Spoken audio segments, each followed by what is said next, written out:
management and labor will continue their efforts to reduce costs rather than resorting to price increases. Now, you have no threat there, anything of that character. It gives an indication of how you feel. I don't think you can say that we don't plan to do anything about it if you don't, but I think that there's some of the spirit of the words. I recognize the danger that Joe simply pointed out. Either you've got to get hold of them, talk to them, or take a chance on other price increases. And my feeling is you have 3 or 4 more announcements between now and night as we start. Johnson Laughlin told Carla just now that they would not do anything today, and they were upset that we didn't have it. I think an average communicate to them all now. We could do that like all the companies. That's the only other thing. Do you have any thought on it? Last year, when we dealt with United States Steel, they felt very strongly then that a price rise was warranted by the figures that they presented at the series of meetings we had. I'm sure that they feel even more strongly about that now. I've had an interest following the figures this year because of what we did last year. I think that the figures showed that 1962 was a very poor year for the steel industry. The Secretary of the Treasury mentioned most of the leading companies have cut their dividends. There's a question now perhaps whether they'll earn enough to meet even their cut dividends. The action that was taken last year, as you recall, was taken on the basis of either an express or an implied commitment on the part of U.S. Steel that they would not raise prices. I think the President's position was eminently sound, and it was proved to be sound, and they had to capitulate. We have no such background at this time now. It is my belief that the steel companies are going to raise their prices. This is pure speculation on my part. I think that their earnings are down. They've not had a price increase for 5 years. They can show wage increases for each of the last 5 years. This is what I learned in these negotiations a year ago. That position is stronger now than it was.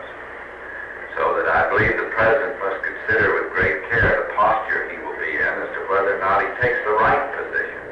I'm suggesting that there is at least a possibility that steel prices should be increased if we're to maintain our free enterprise system in the form in which we know it. Now, although this is exceedingly important, the price of steel, for all the reasons that we've discussed, there is to me a more fundamental principle involved, and that is, has the President reached the point where he has decided now that he is going to step into situations of this kind and take some action of a general nature with reference to price increases? Is he going to do it just in steel, or is he going to do it in other industries? I think that's a more fundamental issue than just the one industry raising its prices. I think ultimately we may come to the point where the government has to concern itself vitally and take some action.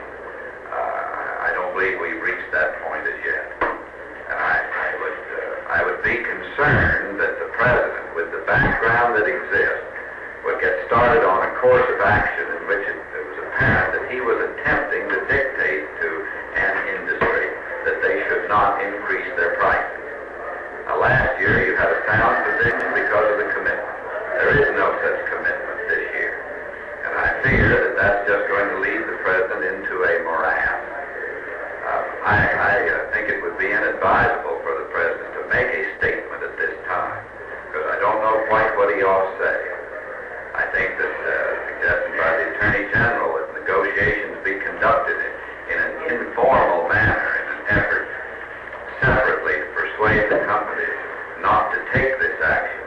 I believe that's advisable. I think the President's got an obligation to do it because of the stand, and I think that he might have some success at it. The likelihood of it, in my opinion, is that there won't be much success, because I think they'll go ahead and raise prices and then take on whatever dangers are concurrent in their negotiations with the labor unions. But I believe that if the President were to step out now and attempt to take a position, I think he's going to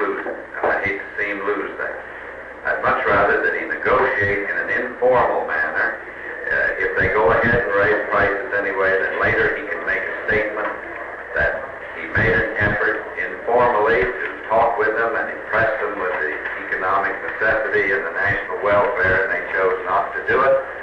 And then I believe ultimately the President will have to send this problem where the problem properly belongs, and that's in the Congress.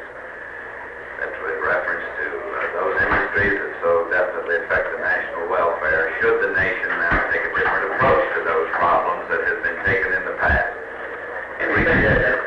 I think that I assume, obviously, if everybody's going to raise it, obviously we want to do everything we can along the lines of the Attorney General to prevent them from raising it. So if it's successful there, that's fine. I think that the assumption probably we won't be successful. Assuming we're not successful and the prices are raised, I think I've got to have more on the record than saying, well, we talked to them informally in view of last year's action. Otherwise, it's rather inexplicable.